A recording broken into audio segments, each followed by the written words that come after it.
साहसी नीलू। पहाड़ की तलहटी में एक छोटा सा गांव था, सराई खेत। चारों ओर चीड़ के घने वृक्षों से घिरा वह गांव काफी सुंदर लगता था। चीड़ के घने वृक्षों के बीच देवदार के खूब लंबे एवं ऊंचे वृक्ष गांव की शोभा को और भी बढ़ा रहे थे। गांव चूंकि घने वृक्षों से घिरा हुआ था, इसलिए अक्सर हिंसक पशु गांव में आ जाया करते थे। बाघ द्वारा कुत्ते एवं छोटे छोटे जानवरों को जब तब उठा ले जाना यह सामान्य बात हो गई थी। गांव में कुल मिलाकर 15-20 परिवार ही रहते थे। खेती ही सभी के जीवन यापन का एकमात्र सहारा थी। इसी गांव के मुखिया की एक लड़की थी, नीलिमा। उम्र यही कोई 12 वर्ष थी। गांव के लोग उसे नीलू कहकर पुकारते थे। नीलू थी तो छोटी, लेकिन थी बहुत साहसी। अक्सर छोटे मोटे हिंसक जंगली जानवरों को वह दरांती लेकर खदेड़ दिया करती थी।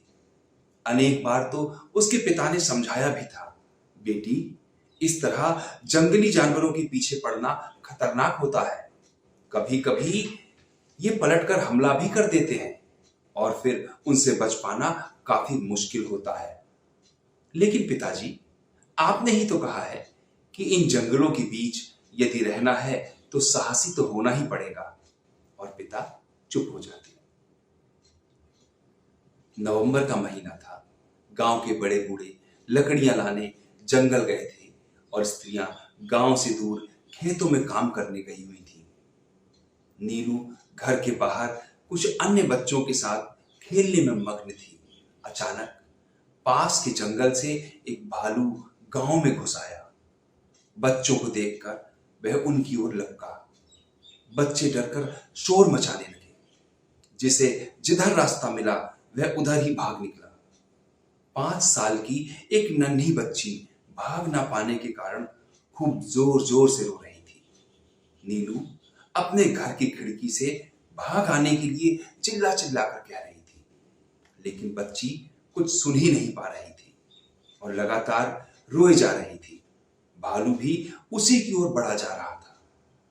एक क्षण की भी देरी किए बगैर नीलू रसोई में घुस गई। रसोई के एक कोने में चावल का कनस्तर रखा हुआ था। कनस्तर के चावल को जल्दी से जमीन पर उलटकर और कनस्तर लेकर वह तेजी से बाहर आ गई। वह टीन के कनस्तर को खूब जोर जोर से पीटे जा रही थी। कनस्तर की आवाज सुनकर भालू का ध्यान बच्ची की ओर से हट गया। अब वह नीलू की ओर बढ़ने लगा। नीलू टीन को पीट पीट कर उसे डराने का प्रयास कर रही थी, लेकिन भालू बिना किसी डर के उसकी ओर बढ़ा जा रहा था। नीलू को समझ नहीं आ रहा था कि वह क्या करे। अचानक भालू ने उस पर हमला कर दिया। वह उछलकर एक ओर हट गई। अब वह और भी तेजी से नीलू पर झपटा।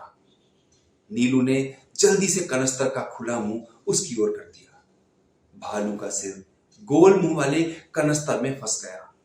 अब वह बुरी तरह छटपटाने लगा। लाख कोशिशों के बावजूद भी वह अपना सिर कनस्तर से बाहर नहीं निकाल पा रहा था। थोड़ी ही देर में वह पस्त हो गया। 2-3 बच्चों की सहायता से नीलू ने भालू के एक पैर को पेड़ से बांध दिया। गांव के लोग नीलू के इस साहस को देखकर दंग थे। सभी ने उसे खूब शाबाशी दी। उसी के साहस और बुद्धि के कारण नन्ही बच्ची की जान बच सकी थी। नीलू को उस असाधारण साहस के लिए सरकार की ओर से पुरस्कृत किया गया।